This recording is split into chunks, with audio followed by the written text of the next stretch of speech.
Coming up today on Uncommon Sense, join me as I interview Theresa Martin, a mother of 8 children, homeschooling mom who does a lot of other things, including speaking at our conference this summer. Stay tuned.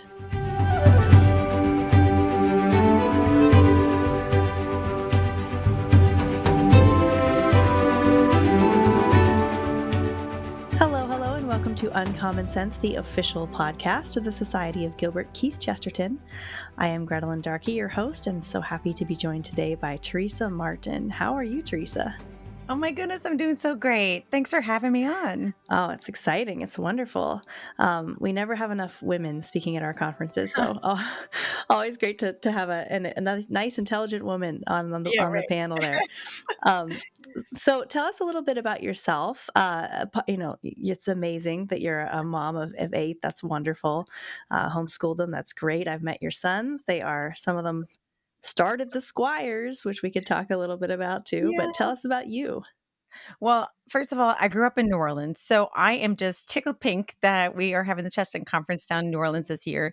And I feel like people from other parts of the country, sometimes New Orleans gets a bad rap because they only see the bad stuff or like the extreme stuff that usually happens because of tourists and not because of the people themselves and the culture and the jazz. And I just like New Orleans always will be my home, and so it's so fun that like my 2 favorite things are combining here. So really looking forward to that. So I grew up in New Orleans, and then I came up to Minnesota actually for undergraduate at the University of St. Thomas, and in our study abroad, my junior year is when I met my husband, and then Mm. when we got engaged, we just felt this call to serve the church in the area of marriage and family. And so then we went back to Rome, studied for 4 more years there, and then we came back home and started having kids, and we did say, I homeschool the kids. I do that now, but, what I really believe is that every parent needs to constantly reevaluate because it was like we sent the kids to school for 1 year, then we homeschooled them for a couple of years. Then I had to send them to school again, and then we pull them back home. And then there was 1 more year that I sent them to school, and there were all different circumstances and different realities that we were facing, and tragedies and disease and illness and stuff in the family. And so you just have to. There's not one perfect right way, except for what's perfect for you and your family, and only the parent can know best about that. So as much as this really works for us, you just have to. You have to take that day by day and that year by year assessment of your own family because you know your children best. But anyway, so my husband and I, we've been married for, well, let's see, 2025, so almost 24 years. Wow. And we just in the last 4 years, we've last 5 years, we started the Votiva Community and Institute, and so the in short WCI because nobody can pronounce Voitiva, but that was JP2's surname before he became Pope. And we were remarkably part of the rediscovery of this rule that he wrote for married couple groups. And so that's our ministry, in addition to Pete's job working at the Diocese of Winona Rochester. But yeah, so this ministry has taken us all kinds of places because, I mean, thank God for technology too. So we do like training online, Hmm. and there are married couple groups in 23 states in the United States, but 8 countries across the world. Like this crazy, like to think that 2 years ago when we published the book, which you can get on Amazon and anywhere. But yeah, but the most important thing, and for me, everything I do, I kind of work from home. Hmm. And that is what the talk is about: raising kids and raising untamed children, which I really feel like was influenced by our experience attending our first Chesterton conference, I think, back in 2017, Mm. 2018. Do you remember where it I was? don't Dale could tell us if you Maybe know it where it wasn't was. even that far back. No, maybe it wasn't even that far back because Gregory was 15 or 16. What was the first conference after COVID? Oh, I I don't know, don't but it I was don't probably remember. I wasn't there. Cool. Well, we'll ask Dale. What was the first conference after COVID, yeah, Dale? right. Tell us. Good. Cool. That is so exciting. And it helps me, it gives me a lot of hope to hear you say that about raising your kids because I have a heart to homeschool, but right now we have to have our son in school, our oldest son, and we're going to put our daughter in preschool next year. And I'm at peace with it. It's a good school. It's not, Yeah. I don't think it's damaging him or anything, but like, it's just this thing that you have to constantly be like, okay, what's the right thing right now?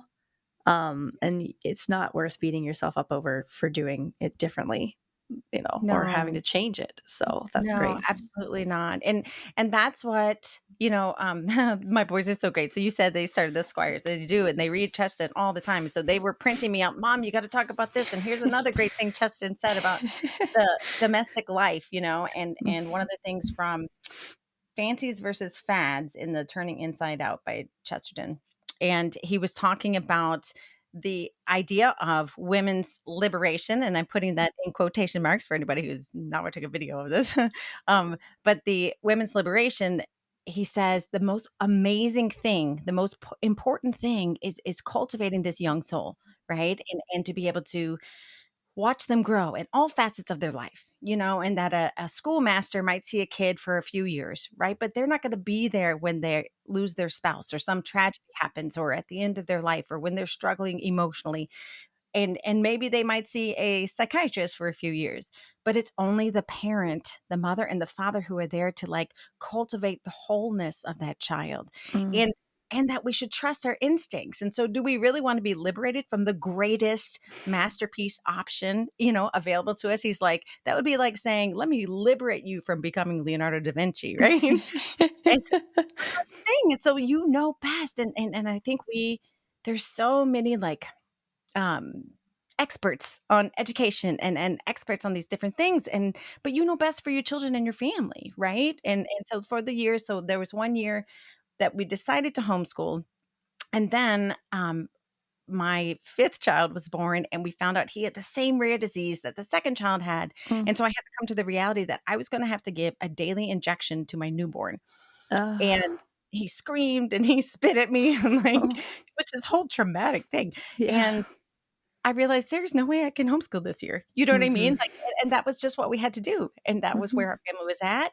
And then after that year went by, they didn't learn as much except for the bad words. So I realized like the next year it was an imperative, but I needed that Mhm, break to be able to adjust to our new reality with the rare disease and all this stuff. But just mm, that you have such a gift as a parent, mm, and so no matter what you decide, it's be strong in your decision because God put you in your children's life, and mhm, he gave you that authority for a reason, mm, and there's a holiness there, so I think again, like there's so many experts saying you have to do this and you have to do that, that I think our instinct gets lost. mm. And, as a parent, as a mother, and to just, yeah, to trust that and to try to Yeah. lean into that. And sometimes it's going to be harder either way. I mean, it's hard. There are pros and cons about sending your kids to school. There are pros and cons about keeping your kids home, so and homeschooling them. But No, that's very wise. I appreciate that. And my husband and I were both homeschooled the whole way for different reasons. yeah, And he grew up in New York City, so it was like inner city schools or homeschooling. And my parents were just very insular, so we homeschooled. And it was, yeah, I don't know. There's definitely, we both see a lot of the flaws. We know, we're like, okay, if yeah, we go this route, we got to know this, and this.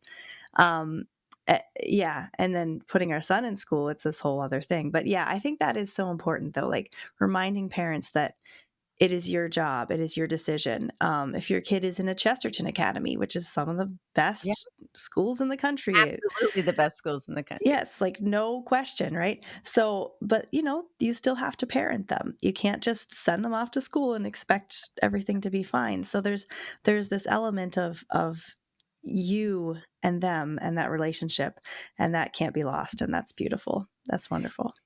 And the gift the gift and the challenge and is that it takes all of you. Mm-hmm. When parenting is done right, you are completely spent and they leave you.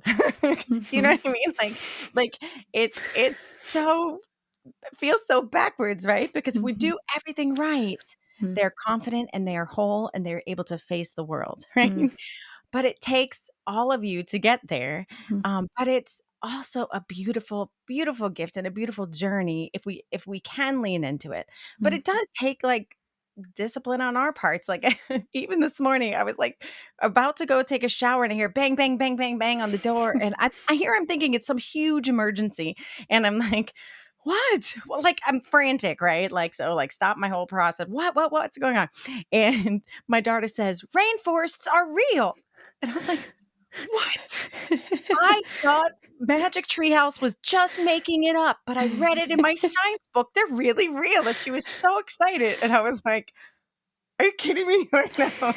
That is just, like your life is not your own. But Mhm. even as a Christian, our life should not be our own, right? Right. Like, our life should be lived for God and lived for others and lived at the service of others. Mhm. But yeah, so I yeah, now I'm gonna be like get caught up on that date, but maybe it's 2021, 2022, maybe 2021. But anyway, the first, so I think we can pin it to the first conference that you guys had after COVID, Mhm.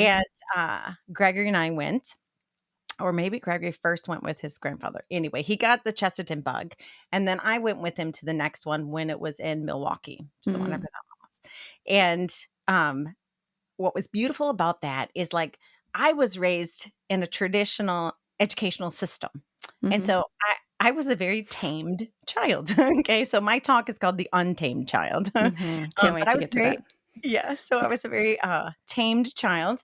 And so I had all these structures in my mind of what ought to be, like Mm. what you ought to do and what you ought to see. And even um, because some of my kids have rare disease, it affects how they learn. Mm. And it didn't quite affect their intelligence, but it it affected the way that they take in information. Sure. So, for example, my son Louis, he needs to listen to things on audio, and then he Mm. grasps them. But like, there was neurological, he had swelling in his brain or whatever. So actually reading is very hard for him and gives him a headache more than a normal person. But if he listens to it, he can process it and take in the information and be able to have a conversation with you, whatever. Mhm. But anyway, so we were facing all these different challenges, and it was like being able to see kind of that I could let go. Like that Mm. this Chesterton has a very imaginative philosophy in a lot of ways, and he talks about chalk, right? And the glory of a blade of grass, right? And, Mhm. he's very earthy, and he's very in touch with the way that God can speak through us through all those simple and little and unimportant things. And now Mhm. he talks about the most extraordinary thing is an ordinary man and an ordinary woman, raising their ordinary children, right? And to be able to like free myself from the shackles of what ought to be and be able to branch into letting the kids be who God made them to be while still teaching them, arithmetic and reading and all these things. So it's not like apparently I unschool, but I'm not total unschooled. I didn't even know that was a thing. But like, to actually let them progress in their schoolwork the way that they want, whether it's faster or slower than what ought to be, right? Mm. But then what started to happen is this amazing creativity, and they have a whole, like, civilization. They have their own language. I don't even understand it. And at some point then I had to, like, put some parameters around mealtime and say that you had to speak in English, because they'd be having this whole conversation, and Peter, my husband, and I would just be looking at each other like, I don't What's even know what they're happening? saying. Yeah, yeah, yeah. And the only one who will translate for me is my daughter. She's like the negotiator in between the 2 worlds. Oh my gosh, I love that. That's so amazing. Ugh.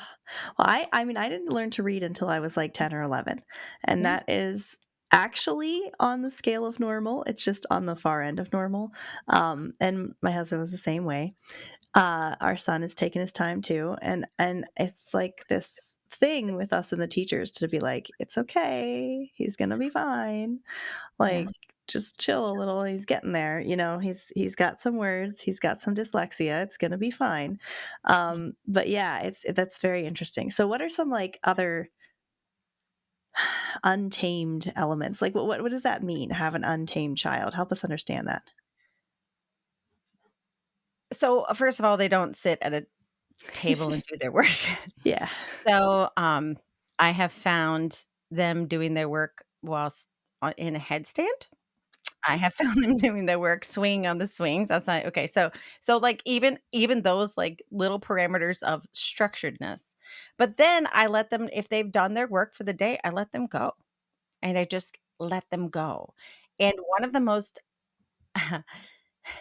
you have to be willing to and courageous enough to let them do dangerous things, and even though you know it's kind of within a safe parameter, right? But to let them take risks and to let them be wild and swing from trees and create monsters and chase them and fight them and have battles and s- but then they have created their own, so they have their own language, and then they have their own like folklore and all this stuff, Mm. which I won't give away. Apparently they have maps and lands that they've conquered and names of lands, which which I will show all at the conference, uh, Nice.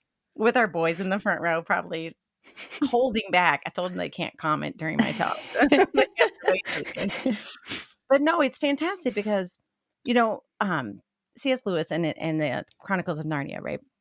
And I'm thinking of I know that from now. intellectuals, people think, "Oh, that's too obvious." They like Tolkien better because it's more complex, but these are supposed to be children's books, first of all. Mhm. And what I love about it so much is that when you watch children and when you let children be children, you realize Narnia is real.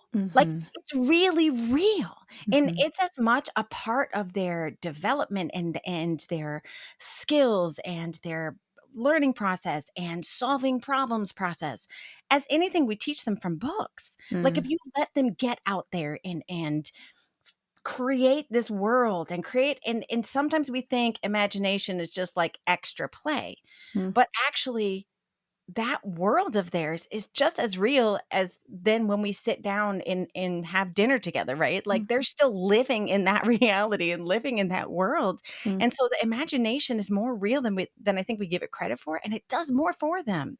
Mm. So each of my oldest four kids, and this is why I had the confidence because I mean, it's just me, you guys. Like I'm no fancy expert on education, right? I'm just a mom.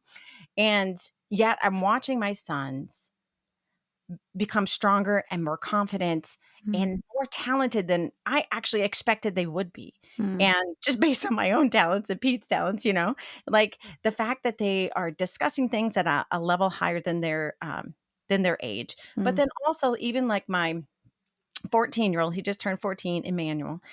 He decided to pick up the banjo this year. Yeah, because he heard someone playing banjo at the conference last summer, which Nice. is hilarious. And so we're like, "Fine, you can quit piano, but you have to promise me you're actually gonna do this." Mm. The kid is, like, exploded into this whole, like, banjo country world, and, Mhm. like but the thing is, like, he's coming into his own, right? Mhm. And he's being given the freedom to not be not have his wildness broken, Right.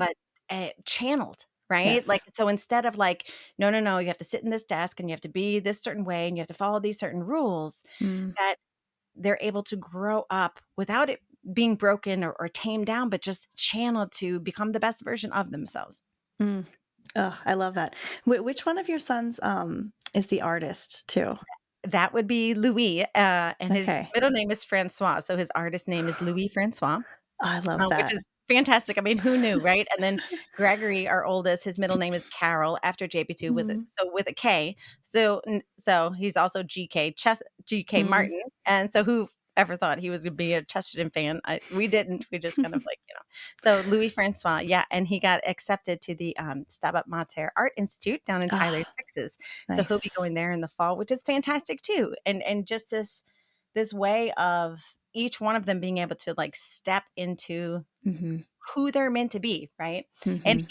he would have probably been in like the remedial courses because of his um difficulty in taking in Yeah. information and taking in the subjects, and we've been able to work around that because we were able to give him the personal attention that he needed, Mm. I think and it was cultivate what he's good at. right. Yeah, and you recognize that because you're an engaged mom and you're there and you're figuring this stuff out. But I think it's us with Sir Arthur Conan Doyle who had Sherlock Holmes say something Yeah. like about wasted brain space and like you should only use your brain space on things that you really want to do. And it's kind of true, right? I mean, like we kind of want to force in America, especially we want to force people to be interested in certain things that maybe will make them money or are more seemingly profitable or whatever. Um, but we neglect all these other avenues that they could be taking if we just let them go. So, Yeah. Yeah. Well, and so my kids will probably never be really wealthy, but they will be happy, and they will love the Lord, and that's what matters the most to me and to our and to yeah, that's what we want, right? Is to get our kids to heaven. Yeah, Yes. beautiful. Beautiful. Beautiful. I have So, a I have a poem. Can I read you a poem? yeah, It's really please. short. But this is like it's called "The Wild Child" by Jean Willis or Jean Willis. I'm not quite sure how to pronounce it, but she's British apparently, and it's really short, but it kind of like summarizes where I'm at and where our family's at. And again, like so for everybody listening, I love you guys and just know that as a JB2 fan also, he believed in everyone's human freedom and that nobody should be telling you what's best for you and for your family except God, right? And that conversation with your spouse and that conversation with the Lord. So I'm definitely not saying everyone ought to homeschool and pull their kids out of it. But on the other hand, I'm just sharing that, when we encountered Chestertonians and we encountered people who allowed me to think outside the box, I was able to let go and I was able to let the kids go. Because when we first started, I was trying to do school at home and it was very rigid and was very stressful for all of us. And it was only when I was able to kind of think outside the box and think holistically as far as education and encounter these other fantastic people who challenged me, and to Mhm. think that way, that I was able to. Anyway, so you have to discern what's best for you. But anyway, so this is called The Wild Child. They caught the wild children and put them in zoos. They made them do sums and wear sensible shoes. They put them to bed at the wrong time of day and made them sit still when they wanted to play. They scrubbed them with soap and they made them eat peas. They made them behave and say pardon and please. They took all their wisdom and wildness away. That's why there are none in the forests today. Oh. I love that. And it's, again, so Chestertonian because he was oh my gosh, he had so much to say about education and fads and how, Yeah. children are And not experiments and stop And it. innocence, right? Yes. And, like, what children can teach us. And, like, Mhm. and Chesterton, I think people would say he had a childlike innocence, right? Mhm. Like, that ability to wonder and that Mhm. ability that if we if we let the children remain "wild," quote, unquote, "wild," right? If we let them keep their wonder and keep their imagination, we can learn from them because we've gotten too old. He Mhm. even has something he says about God, that God has a childlike innocence. Let's see if I can. I think it's Everlasting Man. Mhm. He talks And he about him. says, Yeah.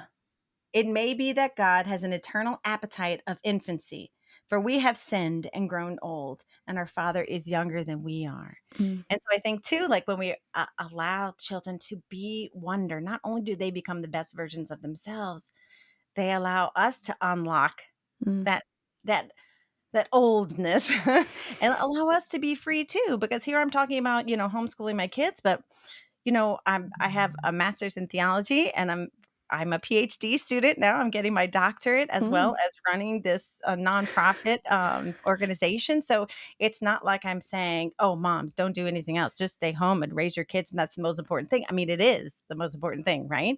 But you can have a vibrant life. And Mhm. if we unlock, that little box that people keep trying to put us in and we won't fit. Right.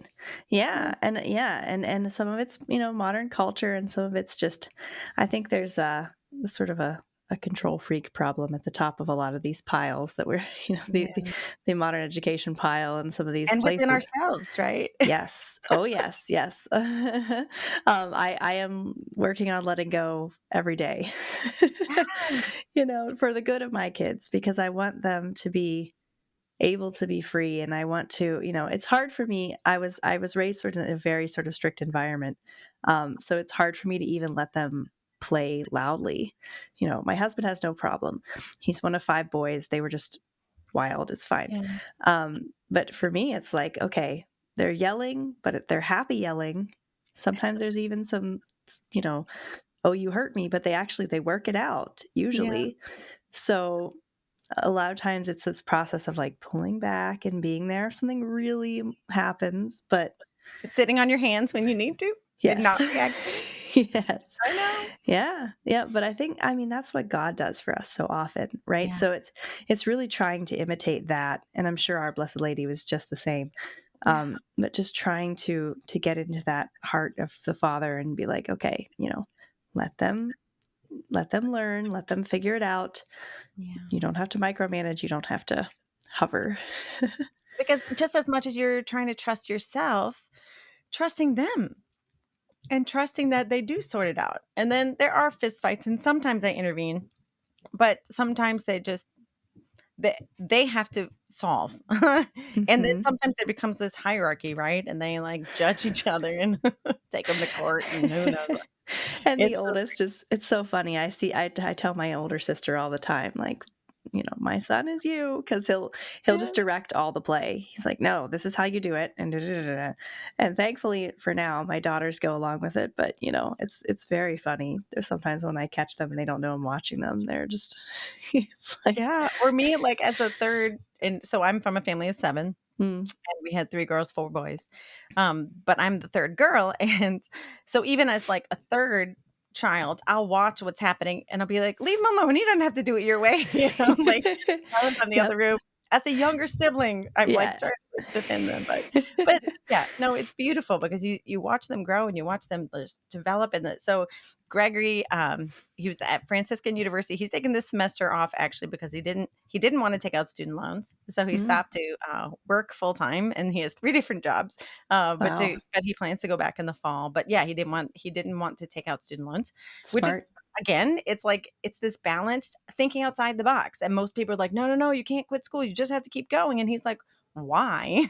Yeah. Like, I don't have to do it the way everyone else is gonna do it, and that it made me anxious, but he's doing it, you know what I mean? But see, because I'm still in the program of, like, the way it's supposed to be. Right. But he's doing it, and Louis not going to a liberal arts school, he's going to a actual fine arts, institute Mhm. that's Catholic. That we had a hard time finding that, and the fact that Mhm. God, like, through our connections with different people, and that, the Catholic world is a small world after all, and to be able to find that, and our son, Leonardo, has been, influenced by the, oh gosh, now I'm blanking, the troubadours. Mm, mhm. Dan Fahey? Kerr, Fahey, William Yes, Fahey. Yeah. Dr. Fahey, yeah. Yeah. Um, He's and amazing. his liberal arts school, I think he's gonna be applying for that one, but he also wants Mhm. to be a Dominican, Mm. and that's where his passion is, that's Leonardo. And then Wow. Emmanuel's now a cowboy apparently, doing banjo, and, like, and yet so they're all, like, distinct, and Mm, again, I don't think that would have happened, nor would they have as good of a brotherhood if mm. they had been in the school system, or we had done things different way. Now it's easier for us too because we live out in the country, and there's Yeah. land and there's forests and there's woods and stuff for them to Oh, be wild. kids need that a lot. We Yeah. have, a postage stamp lawn, and I do everything I can to get them outside, and it's it's challenging, but it has to happen because Yeah. indoor children they're like indoor cats. It's like not a good thing. Yeah, and actually and keep the devices away. Now everybody who's Mhm. listening to this probably I'm preaching the choir, but, um, yeah, not until 16, if then. Mhm. Like, honestly, the only time we gave, our kid a dumb phone, Gregory got his first dumb phone when he was 16 just to text us because he was driving, and so then we could know when he got to work and whatnot. Mhm. But otherwise, they don't have any devices, which is probably why their imagination keeps going wild. Mhm. Yeah. Um, but yeah. Yeah. Ah, that's so cool. That's so Yeah, wonderful. and so this summer, we're making a whole family trip of it because 'cause we're gonna visit my parents who live in Metairie, which is a suburb of New Orleans, and, it's gonna be really fun, and we hope Mm. to having the conference there, and then I saw that they have, like, an option to, like, only get, like, half the food at the center itself, and you can go out and Yes. get your lunch other places. Totally do that, you guys, because the French Yes. Quarter is full of all kinds of amazing food and culture and people, and yeah, It you'll never is meet so friendly people. it is such a cool thing to be, like, in the city for this. I that doesn't happen too often with a Chesterton conference, and I can't think of a better city to do it in than New Orleans. I mean, like you said, I mean, the food alone, like, Yeah, You know, well, that's and then just exciting. the fact, like, you can walk down the street and people random, street artists will be playing Mm, jazzy music, and there'll mhm, be people doing sketches and drawings, and it's just a very especially in that area, it's just everybody's outside. It's gonna be hot, so mhm.